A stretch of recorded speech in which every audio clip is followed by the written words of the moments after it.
Welcome back to Just Spittin Podcast today. We're here with the one and only 2030 Cash. How you doing? Swag. What you been up to lately? Man, chilling, bro. Just fucking moving around. Just dropped a project, 2K30. It's on SoundCloud exclusively right now. SoundCloud first. It'll be on like all other streaming platforms and shit. Can I cuss? Yeah, you were. But yeah, like some chilling shows.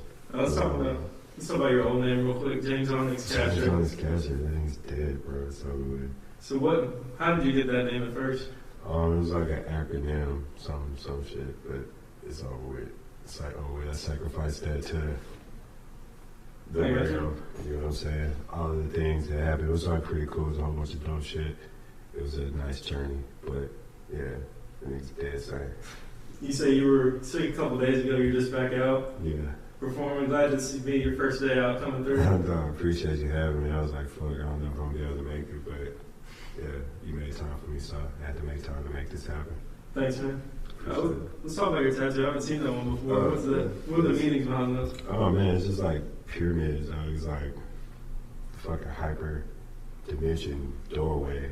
It's ridiculous. We were actually watching this shit about like geometry and like sacred shapes and all this shit. So it's all about the story. But yeah, pyramids and like hearts, bro. It's just time and money and love type shit. Yeah. And you recently dropped that album. You had one Ghidorah with 2030.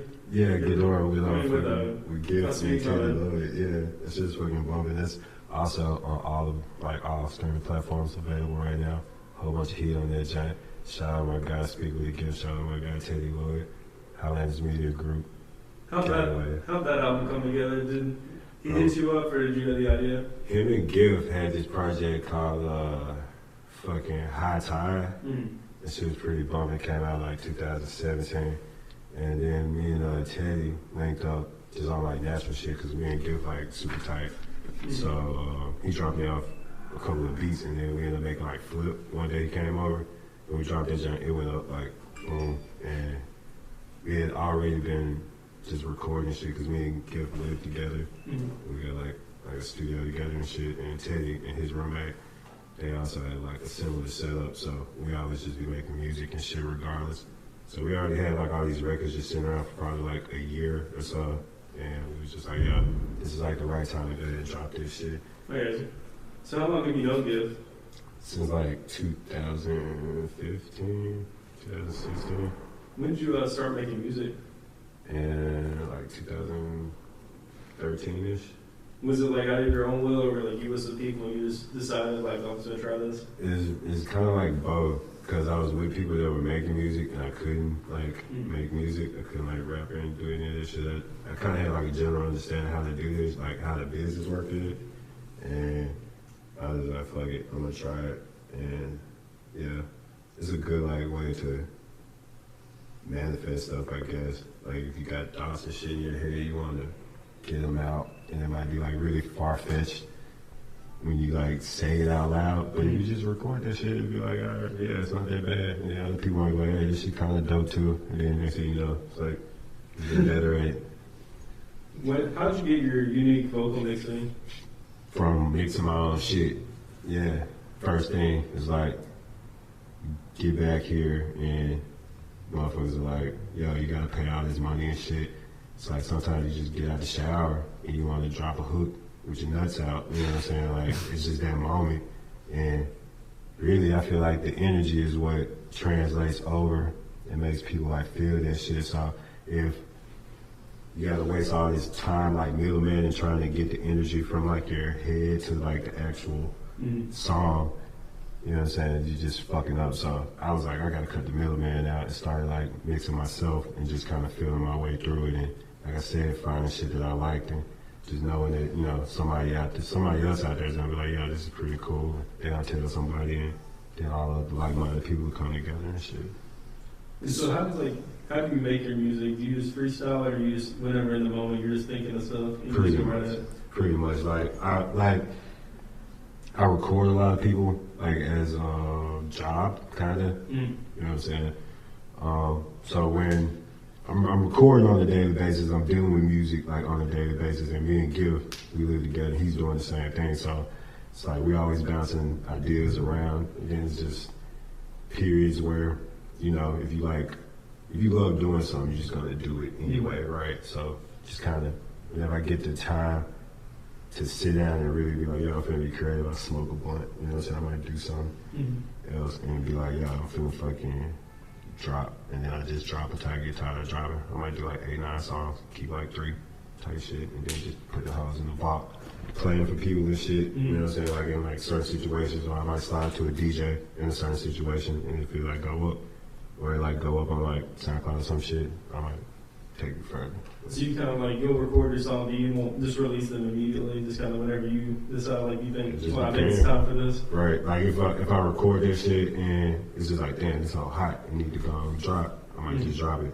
And if it's just like, yeah, this joint's super dope, I already dropped some music, like I just dropped the project and it's like 15 songs, and I have some more music that I've been kind of like working on and shit.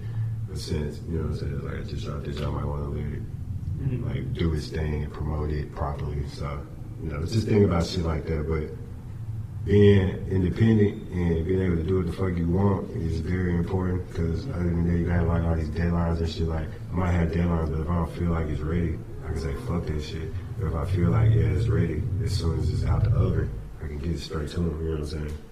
Are you glad to be an independent artist? Right now, yeah, for the most part, because shit, I get to do my thing. I'm only cutting, you know what I'm saying, bread with people I fuck with, people I love, you know what I'm saying? I ain't got to like break bread with nobody else and shit. I get to do what I want when I want. Do you see yourself signing, or you do want to remain independent?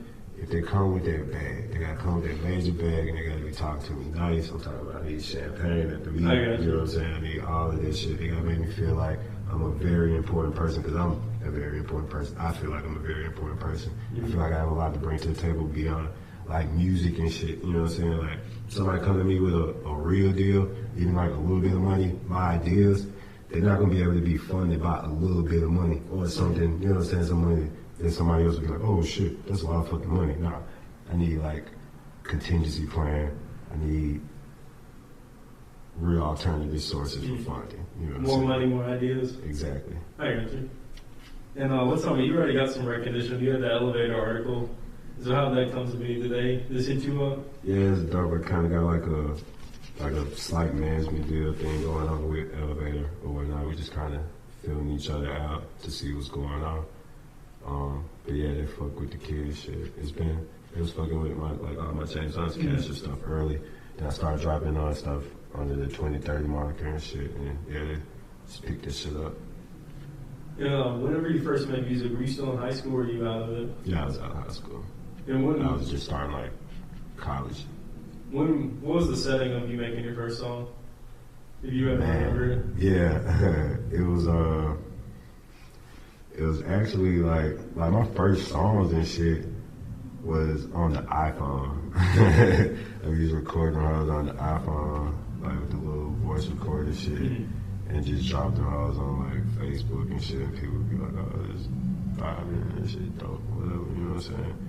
But like my first time like going to a studio and shit, I started like, you know, with this dude who was recording all the dog shit, and then was dropping that Artie. And I had ran up in there for some reason or another, and they was doing their thing. Then they invited me to come in and like sit in on the session and shit. And they kind of gave me a discount on deals. Started working through there. So I just started trying to bring them more business to get my rate down. You know what I'm saying? So yeah, and shit. Like I said, after that, I started realizing I need to record myself. We eliminated all of that shit. Who were some of the major influences on you? Big Khalifa for sure. All the 3-6 Mafia, all of the like old school legends of Memphis and shit. I really fuck with the sound. Fucking Cardi, fucking Space Ghost Perp, Soulja Boy.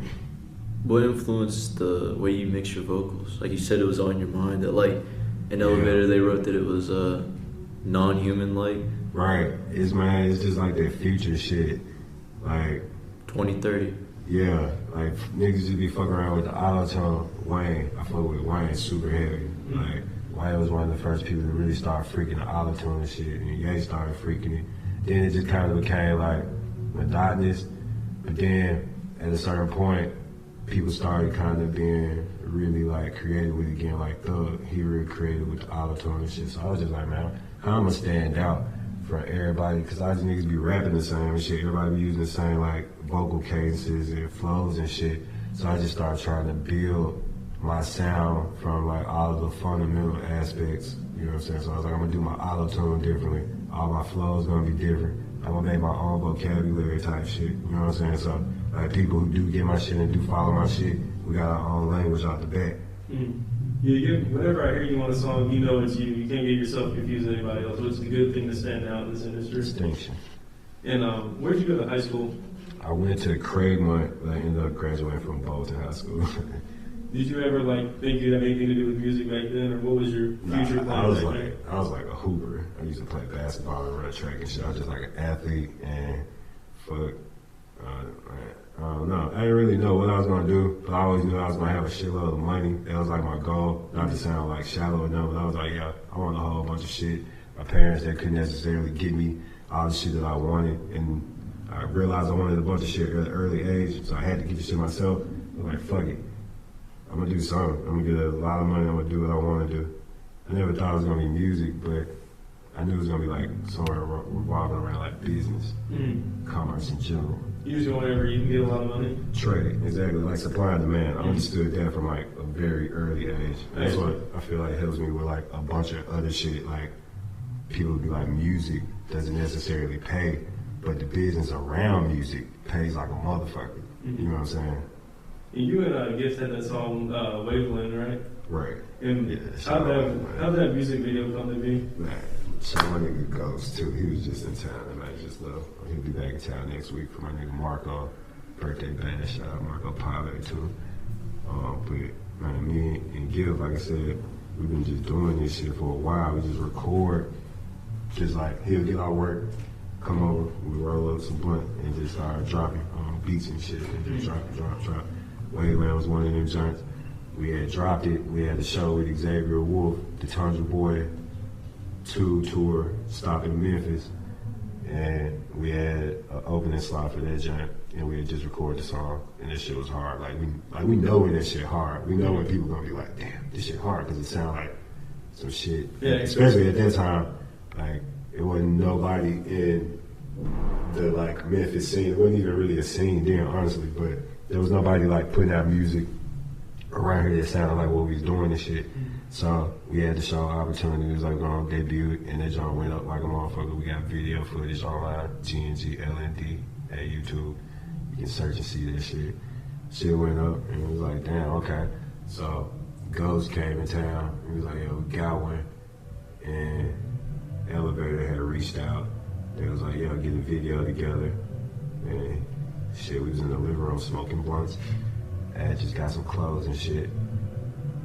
And yeah, we was letting Ghost hear the fucking song, and he just cut the camera off. So like the footage you see in the Waveland is us bumping the song, just turned up. You know what I'm saying? Yeah. We didn't even know he was like filming that shit. Then we saw him, and it was like, damn, we got a video. Then we went outside like by the pyramid and shit, cause I was standing across from the pyramid. And that was like the second scene, and the video was really it. We dropped it on January 1st, 2017. You know, you talk about GNG, LND. What is it? 'Cause you have a lot of pictures where that's like a hashtag underneath it. So when would you explain that, what that is? Grit and grind, Lords never die. It's like my brand. It's my record label. It's like my imprint or whatnot. It just kind of represent like the do-it-yourself mentality of Memphis, but going forward into like the future type shit. I got you. So did you just come up with that all on your own? Yeah, it was weird. Like, I got you. yeah. You got any siblings? Yeah, I have a sister. Does she like your music? Yeah, she fuck with it. She Yeah. loud as fuck. Did your parents know about your music, or it's like you just? Nah. They know about it like now and shit. Like we went to Vegas and some people like knew who I was and shit. They was like, what the fuck? And we went to LA like in the same trip, and some more people knew who I was, and they was like, really, what the fuck? Mm. So they kind of like know what's up and shit, but they just don't like listen to my music. They like some old school fuck shit. My mama know I'm with the shit. My pops, he with the shit too. He know I'm with the shit. Like, it's just as a person. So it's like if they heard my music, they'd be like, oh, okay. more so than surprised. You know what I'm saying? So you didn't like tell them about it, they just found out pretty much? Pretty much, because like it just kind of really became like cool to be like a rapper. Mm-hmm. You know what I'm saying? Like when you dropping out of college and you like, you know, I'm move back home finna try to learn how to be an audio engineer and I'm finna rap, I'm finna make all this money and go do all this shit. They'll be looking at you like, you got your fucking mind, you know what I'm saying? But it's like we live in an age where you can like fund yourself. All you gotta do is really go out there and do that shit and be like on your phone, really, and you can find like the money. Mm. So I kind of saw that before my parents really could accept that shit as a reality. I got you. And when the first time I saw you perform was at the Almo Jeffrey show. Yeah. And you brought the energy there. Is that Shout out, Joe. how long have you been performing? Like when was the first performance you had? Man, I got throughout there. Like my first performance was 2016 South by Southwest. I had like a warm up performance. Shout out my nigga Coach Diaz. And it was like a cool, like, I don't know if you ever been to South by Southwest. It was like a whole bunch of fucking performances everywhere. It's like a huge fucking festival. So some performances might be like in a bar, like High Time. Some performances might be like in a big ass club on some like some extra turn shit. My first show was at a bar. This joint was cool. My second show was like a big show. It was like we made in Tokyo, Vaxo Cream. Zay was there. Where was that? Holy It was shit. right in it was in Austin. It was off of 6th Street. I got the fucking flyer. I think the flyer's still on my Instagram or some shit. So if anybody want to do the research and check that shit, check this shit. But John was turned. Adam 22 was actually there as this show I met Adam 22 at. And yeah, so yeah, I was scared as fuck because like I just wasn't really prepared for this shit and just had to go out there and do it. You know, it didn't go as bad as I thought it was gonna be, but I definitely wasn't prepared for it. But after that shit, when I came back to Memphis, it was like none of the shows that I was getting in was like anywhere near as big as that. So it was just like I kind of knew what to, you know what I'm saying? You already been to like one of those giant shows. Right. And everything else was a little let down after that. Right, I'm talking about like if you go to the Gangland page, we got another joint from the next year we went and brought the homies with us and we got some footage and shit. This story is actually fucking crazy. So we had a show with Chapo. This is not a minute, Chapo too. Had a show with Chapo, Ski Mask Slump Guys before X had got out. Cole Beenan was there. Fucking Warhol. Zay was supposed to pull up to that joint too. Man, shit was fucking crazy. Right. Go crazy lit. We got the fucking. Standing right here like a fucking weirdo because his camera is a piece of shit and always cuts out. Wherever you go, continue staying apart. Oh no, it's lit. But yeah, all of them niggas was in that bitch. Stupid lit. How did you get access to that concert? Man, it was Twitter. That's why I be telling people always like fuck with the Twitter and shit. People like fuck with the Facebook. I'm not really on Facebook, but there's this dude that he on this brand called Clean. It's this Asian dude named J.B. Shout out J.B. from Detroit and shit. But he one of them cats that's just like tied in. He a tastemaker and shit, and he be getting his bag up. So like niggas fuck with him and shit. So when he throw like events and stuff, you know what I'm saying? Now it's like that, but like a few years ago, it always was like you gotta be an A&R if you want to do all of this stuff. You gotta have like. But he just one of the niggas that had his bag up. He was fresh as fuck. Always like a hype beast kid type shit. So niggas was like, yo, what's up with it? If he was like, yo, come do this show, you knew your money was gonna be there. The show was gonna be tight. Everything's gonna be taken care of. He was just always plugging shit. He ended up linking with like this Jules like last year too. What do you see as future moves for you in the next few years? Expansion. I feel like this year we kind of solidified a decent home base here with like what we trying to do going into like the next couple of years. So just really diversifying and expansion, you know what I'm saying? Like I feel like I got a good product. I feel like I'm getting in touch with my consumer base. I feel like I know what y'all want. I feel like I got what y'all need. I'm gonna keep just finding refreshing ways to bring this shit, package this shit, and keep expanding, giving them, you know what I'm saying? My supporters shit to be like proud of and you know what I'm saying, to fucking be a part of. Yeah. So to be proud of, you know what I'm saying. Are you real quick? I'll cut this part out. I'll raise up the mic. So it's like you hear the music, but you can't hear it on the mic. It's cool. I don't know what the hell they're doing down there. Right, so it's turn. And are you like going on any tours with anybody?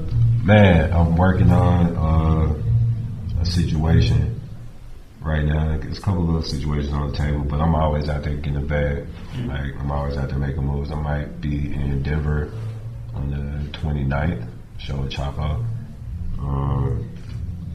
Other than that, as the year slows down, probably gonna chill out and just do my thing, promote 2K30, Ghidorah, and around like February, around when festival season start back up, definitely have some dates coming up. Just the industry just kind of shut down from like December to mid-January, just, like holiday tip and shit. Yeah, so you should travel for a little while. Yeah, for sure. Okay. And what do you think? What are some things you wish people knew about you? I wish people knew that I don't give a fuck. Nah, I'm just playing. I wish people knew that I don't know. I really don't be giving a fuck, honestly. Like, I was joking at first, but I don't want to sound like an asshole. You know what I'm saying? Like, the people that I fuck with, I care about, I see on a daily basis. And, you know what I'm saying, I try to uphold myself as, like, a good person in their lives and shit, so I care about their opinion. But everybody else, it's like my supporters and stuff, I even talk to them, not on a daily basis, but, alright, I guess I want people to know that I'm definitely, like, a more reachable person. If you know what I'm saying, you ain't on no fuck shit. But, yeah, like, I don't know. I feel like I got a lot to bring to the world, and I feel like everybody else has a lot to bring to the world. Let's link up, make some shit happen. And what are some hobbies you have outside of music? I like to hoop. I like to play with my son. He like playing video games. I like... How old's your son? 5. What's his name? Ezra. That's all the information. You played any of your music for him yet? Yeah, man. He be one of my like first testers. Like, I know that, you know what I'm saying, if he can like move to it, it's like fundamentally good on levels, you know what I'm saying? It's kids, they truthful, you know what I'm saying? If the shit just don't, if it don't got it, they ain't gonna fuck with it. But if it got it, they don't care what you say, you know what I'm saying? So he's good though. I fucks with him. That's my son. I love him. And what would you say, your style, you have a unique sense of style, whenever people see you, you're always dressed to impress pretty. Appreciate it. Man. What are some major brands you like? I really fuck with the Nike, ACG, just tech wear in general. I like the Balenciaga, you know what I'm saying, rap nigga shit. I like all of this shit. I like Off-White. I like YSL for like fragrances. I like Gucci. She had a Gucci shirt on. You know what I'm saying? Shout out Just Spittin Co. You know what I'm saying? I just like fresh shit. It could be like some motherfucking Billabong. I was playing. But nah, for real though, if the shit fresh though, I'm you like this Old Navy kind of. Hey, no, I got a fucking Old Navy jacket I'm looking for right now to go with these fucking Nikes. Oh, clean. You don't see Old Navy on it nowhere. It's a motherfucking like jogger jacket with white. It's like white zipper, all navy blue. It's all clean as fuck. It's like sometimes you get lucky. You said what position did you play? 2. 2, you can shoot? Yeah, I can shoot and shit, like, niggas just can't hold me, and I can hold, like, anybody from 1 to 3. Yeah. Defense, wing, guys. I'll dunk on you too, nigga. You can dunk? Yeah. Can you be flashy though? Zion? Nah, not like Zion, but like I get nasty on a fast break. You know what I'm saying? I'll dunk on a nigga. That's the part. That's how it get nasty. It's like in-game dunks. Like I'm not like a dunk contest person, but like it's like you're not expecting a 5'11" or 6'4" dude to be like. Where you play at? Where do I play right now? You play? Wherever I can. Really, niggas don't be really wanting to hoop shot. My nigga, some dude, he be hooping. Yeah, man, some dude balling. I'm hitting you and some dude up to come up and right, you used to hoop too, didn't you? I still hoop. Yes, but I used to hoop it. Like I used to do for community service here. Like I done my community service, probably read the jam out and shit from like whatever. A couple of my partners they hoop there. I really wherever I can get the hoop in at, I'm coming. And I tell everybody that, and whoever hear this, offer is still extended. Do their work. I'm gonna get you something. I'm gonna get y'all to come up to Bellevue and have a king of the court match. All right. Y'all be hooping too early at Bellevue. Niggas be hooping 6 o'clock in the morning. Yeah, that's what it's like on Saturday. They be closing at 12. So you gotta get up there really early. Man, I already know.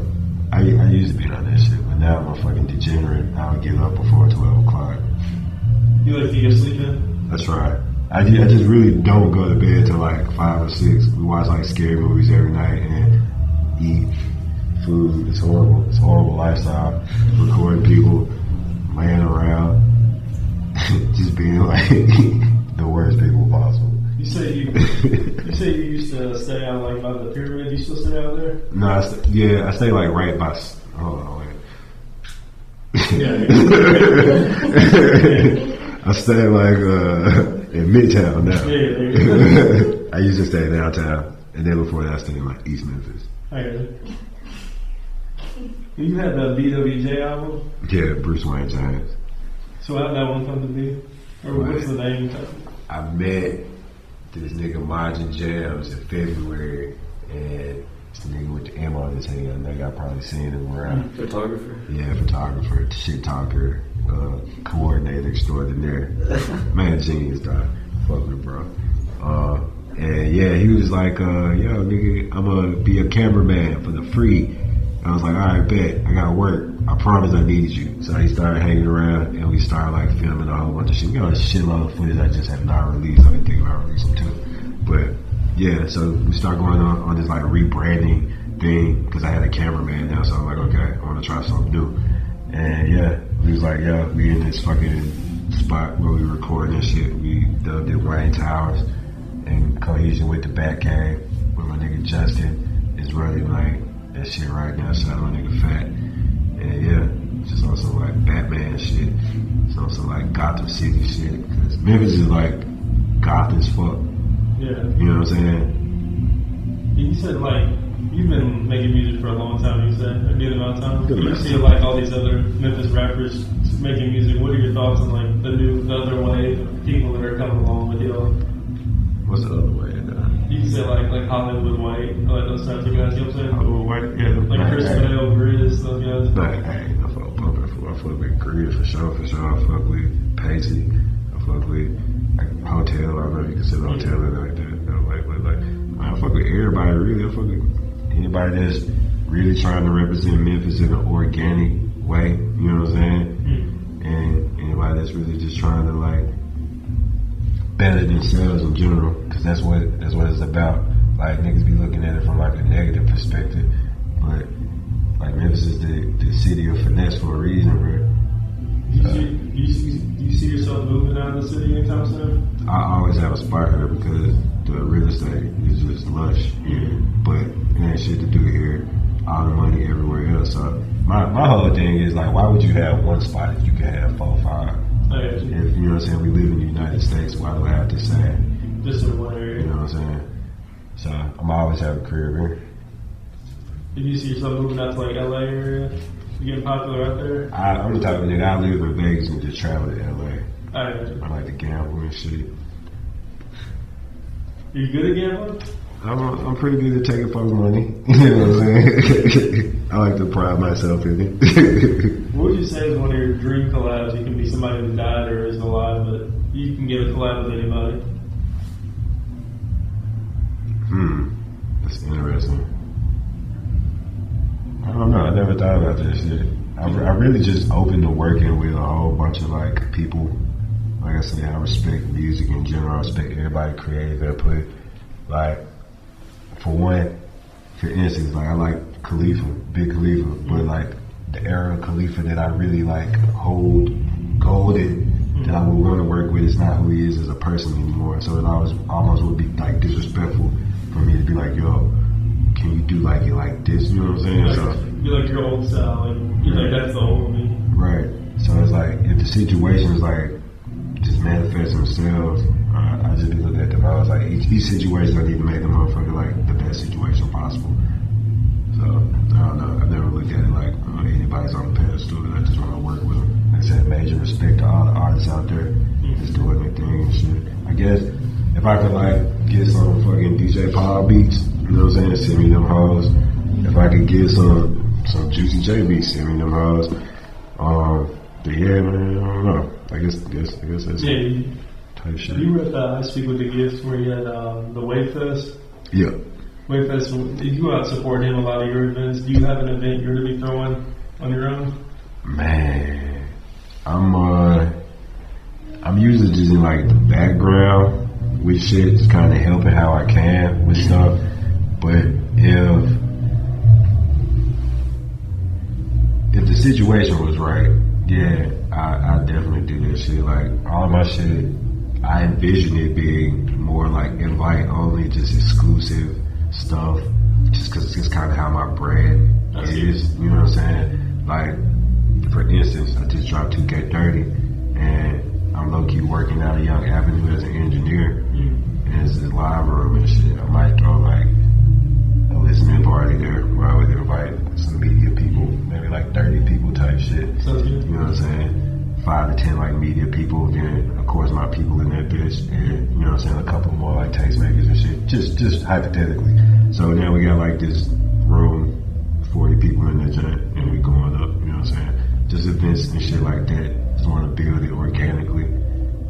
So you want to be known as like not all access, like this guy's exclusive.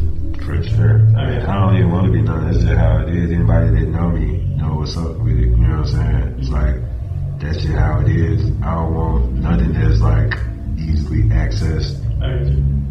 So you like being unique 100%. For sure. I embrace like people being people. I'm about to say, because you didn't do the typical dress. You got your own style. Right. And I will say I like yours better than everybody else. Appreciate it.